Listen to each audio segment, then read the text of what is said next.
All right, so our next section is referrals. I don't think this is a great long-term strategy, but it is a pretty low-hanging fruit. So I think it's definitely something you should take advantage of. So what we did next was we messaged existing and former clients.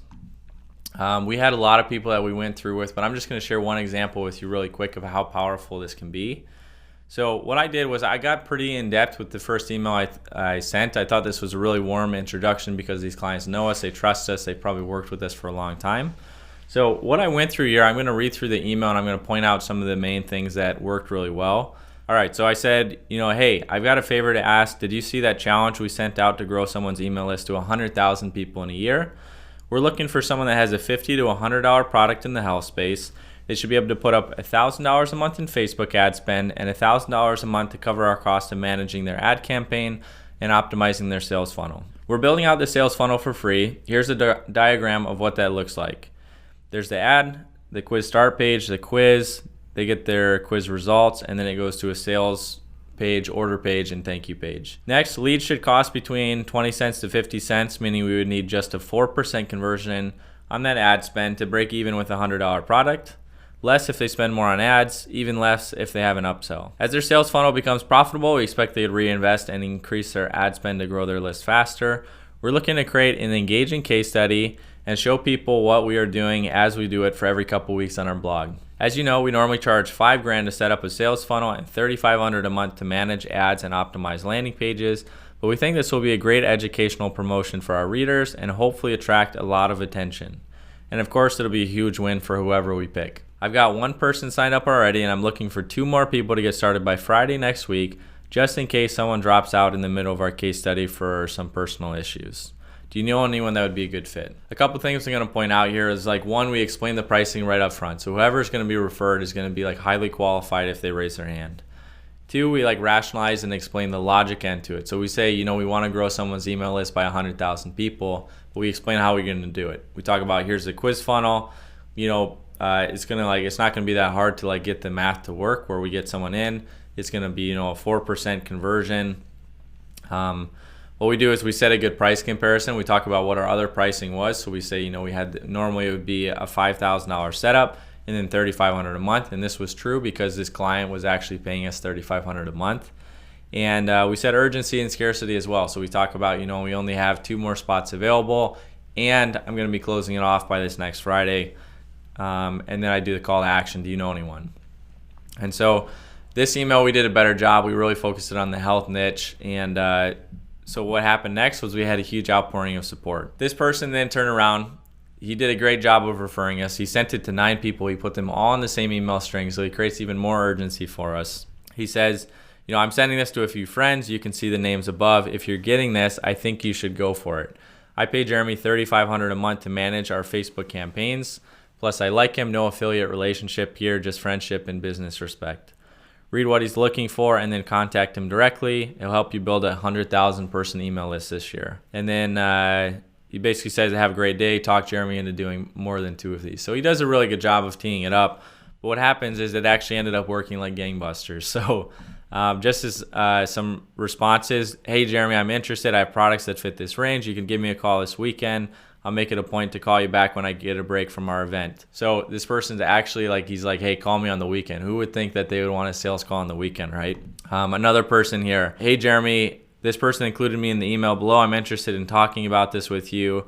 I really need better conversions, and I'm wondering if you'd be able to help me with that. If people didn't respond right away, I just made sure to follow up with them. So this is a great example here where this person says, hey, thanks for contacting me. I didn't see it, but thanks. Let's get on a call about it. So basically, I took this from an email. If they responded, I got them on a phone call. We'll talk about the sales script later. But just to give you an idea of the positioning, one person, they actually said, jokingly, but they were like, I would have your baby if you'll do this for me. So we had sold out our spots already. I was like, I'll hear out your case. But imagine that, we flipped the sales script to the point where they're pitching us on why we should take them on. You think about the positioning of someone saying hey, give me a sales call on the weekend. So just the power of how you set up the offer. If you have your industry, your niche right, you have a really good angle, this is going to be super powerful, and this is how you're going to close a lot of people. So to demonstrate that, we got a lot of sales from our referrals, but this single email that went out to 9 people ended up making us over $90,000 in lifetime value from these clients. Now that doesn't count the referrals we got from these clients, because we definitely got referrals from them, but I just want that to be like a great example of how powerful this can be for you. Okay, so we've sent this out to our email list. We've started asking for referrals, and we went out to our former and existing clients. So the next thing we did was just went out to people that we knew. I'm going to show you an example of a few people, but the first person was like a girl I met at a conference a year prior. I met her once. I maybe talked with her once after, and I sent her the script. I said, hey, I've got a favor to ask. Did you see the challenge we sent out to grow our email list by 100,000 people in a year? And then I explain kind of how it works. I say we're looking to create an engaging case study, show people what we're doing. Do you know anyone that would be a good fit? So her response just a couple hours later is, hey, Jeremy, this sounds pretty interesting. And the first thing that came to mind was that I wanted to do it myself. Do you think this would be suitable with my brand? So one of the things that you're going to see here is that if you send this out as with the positioning of like, do you know someone, people are going to self-select into it. So we ended up signing up that person. Here's another message I went out on Facebook. I met this guy on Bourbon Street in New Orleans. I didn't know him that well, but I did the same thing. Same exact message, and he says, what about this person or someone similar? I said, I never heard of him. He's like, yeah, he's really big into personal development. He's done 11 million on his last launch. I'll text him now. He made that referral, and we ended up signing him up. And so we basically continue to send this to everyone on through email personally. We would contact people through our phone that we knew.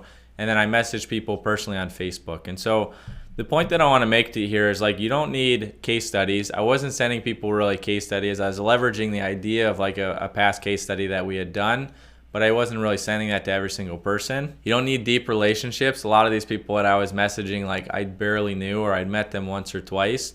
And so you don't need to be best friends with these people to go out and ask for referrals. And I do remember when we started doing this, I kept second guessing, should I send it to this person? Should I not? You just got to get over it, and you just got to send it to everybody. You don't need to have a website up telling who you are, what you do, that kind of thing. You just need to be able to explain it clearly and concisely and make it sound exciting where they want to take advantage of it. And you don't need business cards. So a lot of the things that you think you need, you don't. Just do what we're laying out here. Follow the scripts, tailor it towards your niche and what you really want to make your angle. Just move forward with that. So all you really need to do is, like I said, you need to articulate your offer, articulate who you want to be referred to, and then get over your fear of rejection and just get out there and hustle. That kind of concludes this next section. Next, we're going to jump into cold outreach, which was really our first scalable way of acquiring customers.